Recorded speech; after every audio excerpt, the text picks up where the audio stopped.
Finally বন্ধুরা আমি আবারও সাইকেলটা বার করতে পারলাম, ঠিক আছে। তো দেখতে পাচ্ছ এই হলো আমার সাইকেল, আমার বাইক, আমার গাড়ি, আমার 10 চাকা 20 চাকা সব কিছু এটাই আমার, ঠিক আছে। তো গরিবের আর কি দরকার। তো দেখতে পাচ্ছ আমার সাইকেলে আমি তালা লাগাইছি। তো আমার সাইকেলটাই ঠিক করলাম, প্রায় 435 টাকা আমার বিল হলো আজকে, ঠিক আছে। তো দেখতে পাচ্ছ আমার সাইকেলটা নিয়ে আমি বের হয়ে গেছি। আর আজকে 2 বছর বাদে সাইকেলটাকে বের করলাম, আবার পরিষ্কার করলাম, মুছলাম। তো খুবই ভালো লাগছে।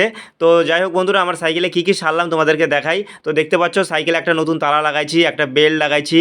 তো কি বলবো, সাইকেলে তো বেল আর তালা ছাড়া অচল, মানে কাকে বলবো মুখে এই সাইড দিন সাইড দিন, তার জন্য একটা বেল লাগাই নিলাম। আর হচ্ছে তালাটা তো নিজের সেফটির জন্যই, ঠিক আছে। তো যাই হোক বন্ধুরা, আজকে অনেক দিন বাদে সাইকেলটাকে ঠিক করতে পেরে আমার তো খুবই ভালো লাগছে।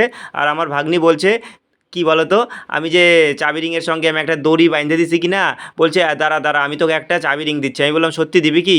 ও বললো কি হ্যাঁ দেবো, ঠিক আছে। তার জন্যে ও হচ্ছে ঘরে আনতে গেল চাবি রিংটা। আর এই যে দেখতে পাচ্ছ আমার সাইকেলটা দেখাচ্ছি, মানে সাইকেলটা 2 বছর থেকে ঘরে পড়ে থেকে কী কী হয়েছে বলো তো, মানে রিংগুলো একদম জং ধরে গেছে, স্পকগুলো জং ধরে গেছে। তবু আমি আজকে জল দিয়ে একদম কাপড় দিয়ে সেই করে পরিষ্কার করলাম, যতটুকু পরিষ্কার লাগছে। আর এই যে দেখতে পাচ্ছ আমি এখন সাইকেলের মধ্যে বসে আছি, আর বসে বসে বেল বাজাচ্ছিলাম, কিন্তু বেলের আওয়াজটা তোমরা শুনতে পাচ্ছ না। এটা হচ্ছে সাইলেন্ট কিলার বেল, ঠিক আছে। আর এই যে দেখতে পাচ্ছ এবার আমি সাইকেল থেকে নেমে গেলাম। আর এই যে দেখতে পাচ্ছ চাবি রিং, চাবি রিংয়ের সঙ্গে দড়ি। এবার এটাকে খোলার সময় হয়ে গেছে, আমার ভাগ্নি বলল আমি নিয়ে চলে আসছি। তো আমি সত্যি মানে কি বলবো, ভীষণ আনন্দ হইলাম। এই যে দেখতে পাচ্ছ আমার হাতে চলে আসছে চাবি রিংটা, মানে ঘরে ওর কাছে ছিল, পুরানাই, ঠিক আছে। তবু এই দড়ির থেকে তো অনেক ভালো, মানে স্ট্যান্ডার্ড ভদ্র ভালো। তো এবার আমি সেটাই লাগাই নেবো, ঠিক আছে। তো দেখতে পাচ্ছ এবার হচ্ছে দড়িটাকে খুলবো।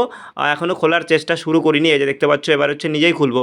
একটু আগে আমি এটা মানে দড়িটাকে বাঁধছিলাম এই চাবির মধ্যে ঢুকাই দিয়ে, ঠিক আছে। কিন্তু এবারে খুলে নিলাম। এবার হচ্ছে একটা সুন্দর জিনিস চাবি রিংটা আমাকে লাগাইতে হবে। তো আমার ভাগ্নিকে অনেক অনেক ধন্যবাদ, থ্যাংক ইউ আমাকে চাবি রিংটা দেওয়ার জন্য। তো বন্ধুরা, আজকে 2 বছর বাদে আমি আবারও সাইকেল বার করলাম, সাইকেলটাকে ঠিক করলাম, সারলাম। আজকে থেকে আবারও সাইকেলটাকে সুন্দর করে চালাবো। মানে কি বলবো, সাইকেল নিয়ে যেখানে সেখানে বেরিয়ে পড়বো, বিকালবেলা তোমাদের সঙ্গে ভিডিও শেয়ার করব। তার জন্য আরও বিশেষ করে সাইকেলটাকে সারা হলো, ঠিক আছে। তো চাবি রিং লাগানো হয়ে গেল। আর এবার হচ্ছে তালাটাকে সুন্দর করে, ও সরি সরি, চাবিটাকে সুন্দর করে তালার মধ্যে ঢুকাই দিই, ঠিক আছে। তো বন্ধুরা, ভিডিওটা তোমাদের কেমন লাগলো অবশ্যই কমেন্ট করে জানিও। আমার কাছে সাইকেলটাই আমার কাছে একটা বাইকের সমান, একটা 4 চাকার সমান। তো আমার কাছে যেটা আছে সেটাই ভালো, বলো। তো দেখতে পাচ্ছ আমি একদম পুরো কমপ্লিট হয়ে গেলাম এবারে। তো বন্ধুরা, দেখা হচ্ছে আবারও পরে, ঠিক আছে, চলো টাটা।